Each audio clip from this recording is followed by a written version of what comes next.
भक्तों Radhe Radhe. Welcome back to my channel Shri Radha Rani. भक्तों, आज मैं आपके लिए वीडियो लेकर आई हूँ, बहुत ही जरूरी है। जिसके घर में भी ठाकुर जी विराजमान है उनको तो ये वीडियो जरूर देखनी चाहिए, क्योंकि जो सेवा पानी करते हैं लड्डू गोपाल की, उनके लिए ये वीडियो बहुत बहुत इंपॉर्टेंट है।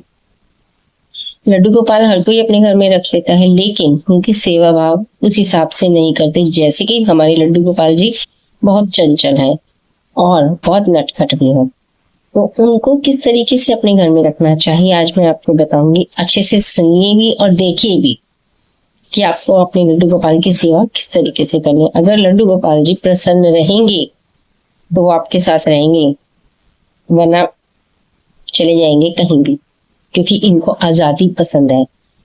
ठीक है, तो चलिए मैं आपको दिखाती हूँ। गर्मियां स्टार्ट होती है तो सबसे पहले तो उनके लिए खस खस की झोपड़ी आप बनाएंगे, क्योंकि उससे शीतलता प्रदान होती है। वो होता है ठंडा घर, ठीक है। और नहीं तो घर पर ही बना लीजिए घर, उसमें विंडो होनी चाहिए, खिड़कियां होनी चाहिए, मतलब उनको ना हवा आनी चाहिए। और उसके लिए आप देखिए ऐसे ये पंखे, टेबल फैन वगैरह आते हैं, वो भी आप रख सकते हैं। ठीक है, उनके लिए ठंडा पानी है, ये जल भर के रखिए। इसको भी कपड़े से लपेट लीजिए इस मटके को, तो हमेशा वो ठंडा बना रहेगा। इसके बाद आपको ये अरेंजमेंट करनी ही करनी, क्योंकि ठाकुर जी को बहुत गर्मी लगती है। उसके बाद आपको अपने ठाकुर जी के लिए ठंडे ठंडे फल फ्रूट काट कर हमेशा रखने चाहिए इनके आगे, क्योंकि इन्हें भूख भी लगती है, इन्हें प्यास भी लगती है। आप ये मत सोचिए एक बार खिला दिया छुट्टी हो गई, तो ऐसा नहीं है। गर्मी है, ग्रीष्म ऋतु है, और इतनी गर्मी इनको लगती है ना, तो इनको ठंडे ठंडे मतलब ना हैवी पोशाक बिल्कुल भी ना पहनाए। गर्मियों के झबले बनाए कॉटन के, तो कॉटन के अच्छे अच्छे सॉफ्ट से कपड़े बनाए। जैसे आप भी गर्मियों में ज्यादा मोटे चमक धमक भड़कीले हैवी काम वर्क वाले मतलब कपड़े नहीं पहनना पसंद करोगे। तो इस तरीके से ही भक्तों, ये भी एक बहुत ही एक छोटे से लड्डू गोपाल है, ये एक बाल रूप है। इनको हमसे ज्यादा गर्मी लगती है। इनके लिए आपको इन चीजों की सुविधा देनी पड़ेगी अगर आप इन्हें अपने घर में विराजमान करते हैं। सिर्फ आप इन्हें पीतल की मूर्ति मत समझिए कि मंदिर में बिठा दिया, एक बार भोग लगा दिया, 2 दाने मिश्री के रख दिए, तो ये पॉसिबल नहीं है, ऐसा नहीं होना चाहिए।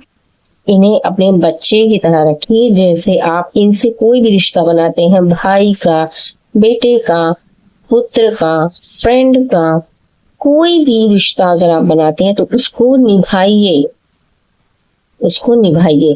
इस तरीके से।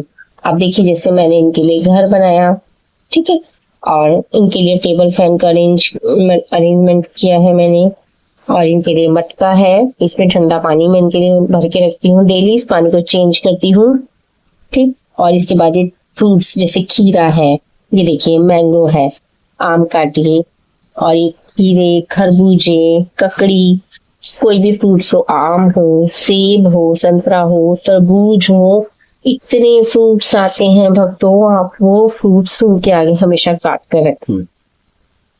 हाँ, पूरे दिन मत काट के रखिए, ये नहीं कि एक बार फ्रूट रख दिया पूरा दिन उसमें निकल गया और वो रखा रखा सूख गया, तो भक्तों ये बिल्कुल गलत है। आपको जो फ्रूट रखना है वो 10 मिनट से ज्यादा ठाकुर जी के आगे नहीं होना चाहिए। 10 मिनट से ज्यादा, 10 मिनट के बाद आप उस भोग को बोले, ठाकुर जी आप इस भोग को ग्रहण कीजिए। उसके बाद आप स्वयं उसे प्रसाद रूप ग्रहण कीजिए, अपने परिवार वालों को ग्रहण करवाइए। और इनके लिए चीजें चेंज होती रहनी चाहिए, हल्के हल्के ठंडे ठंडे वस्त्र पहनाएं, ठीक है, फ्रूट्स वगैरह है जैसे, और पूरा भोग आप इनके आगे रखिए। सिर्फ 2 दाने मिश्री से कुछ नहीं होता, आपका पेट 2 मिश्री के दानों से क्या भर जाएगा? नहीं भरेगा ना। तो इसी तरीके से जैसे आप अपने बच्चे की सेवा करते हैं, उन्हें नहलाते हैं, धुलाते हैं, उनके कपड़े चेंज करते हैं, सुलाते हैं, उठाते हैं, मिनट मिनट में पानी पूछते हैं, है ना, खाना उन्हें लगा कर देते हैं, और उनके सोने के लिए बिस्तरा बिछाते हैं, तो भक्तों same as a friend, as a daughter, मतलब अपने बेटे की तरह ही इन्हें आप रखिए। तो इस तरीके से आप इनका सेवा भाव रखिए, इनके आगे इनके टॉयज रखिए, एक गौ माता जरूर रखिए। इनके आगे आप मोर पंख जरूर रखिए, फ्लावर्स रखिए, ठीक है। और खेलने के खिलौने रखिए, जैसे देखिए मैंने साइकिल या कोई टॉयज या कोई गाड़ी जरूर रखनी चाहिए, क्योंकि इनका मन करता है खेलने का तो ये खेलते हैं। ये बहुत ही चंचल है, ये छोटे बच्चों की तरह ही खाना, खेलना, बैठना करना पसंद करते हैं। ये सिर्फ एक पीतल की मूर्ति नहीं है। आप अपने रूम में ले जाइए, इन्हें टीवी दिखाइए, अपने रूम में ही आप इन्हें बेडरूम में सुला सकते हैं। देखिए भक्तों, ये एक बाल रूप है और आप इन्हें अपने रूम में भी सुला सकते हैं, इसमें कोई प्रॉब्लम नहीं है। अपने ही रूम में ले जाइए, एसी हो या कूलर हो या उस पर पंखा हो, कुछ भी हो, आप वहीं उनका एक छोटा सा बेड लगा दीजिए और उनको वहीं पर बिठा दीजिए।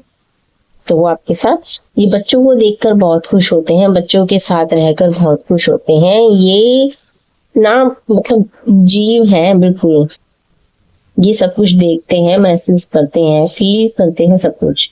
और आप सिर्फ इन्हें पीतल की मूर्ति समझोगे तो ये फिर पीतल की मूर्ति ही बनकर बैठे रहेंगे। इनमें जब आप में ही कोई भाव नहीं आया इनके लिए, तो ये भी आपके लिए कोई भाव नहीं लाएंगे अपने अंदर। जब आप इनसे कोई रिश्ता रखोगे और उसी रिश्ते के हिसाब से इनके साथ चलोगे, तो ये भी वो रिश्ता निभाएंगे आपके साथ, उस रिश्ते के साथ ही ये भी रहेंगे। लेकिन अगर आप मूर्ति बन के बिठा दोगे तो ये भी मूर्ति बन के बैठे रहेंगे। इन्हें भी आपका मतलब कुछ भी, कोई प्रॉब्लम्स, कोई खुशी, कोई सुख, कोई दुख, इन्हें कुछ भी नहीं दिखाई देगा। ये एज अ मूर्ति बनकर बैठे रहेंगे।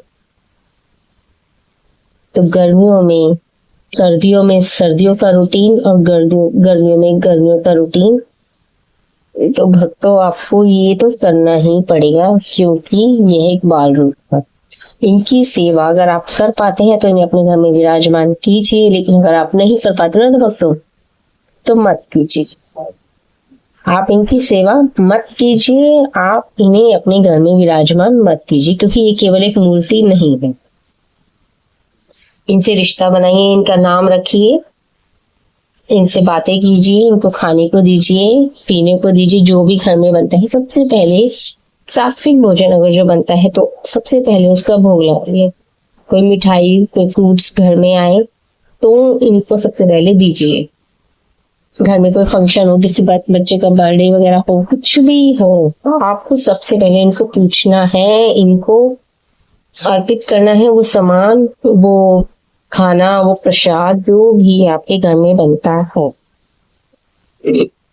और इनके सोने जागने का भी आपको मतलब डेली रूटीन बनाना पड़ेगा, और इनके कपड़े चेंज करने पड़ेंगे, इनको नहलाना पड़ेगा।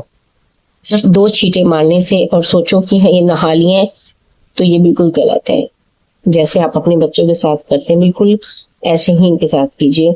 और भोग को कभी भी 10 मिनट से ज्यादा नहीं रखिए, ना तो प्लास्टिक के ना ही कांच के बर्तनों में, आप स्टील के बर्तनों में ही या तांबे के बर्तनों में ही इनको भोग अर्पित कीजिए।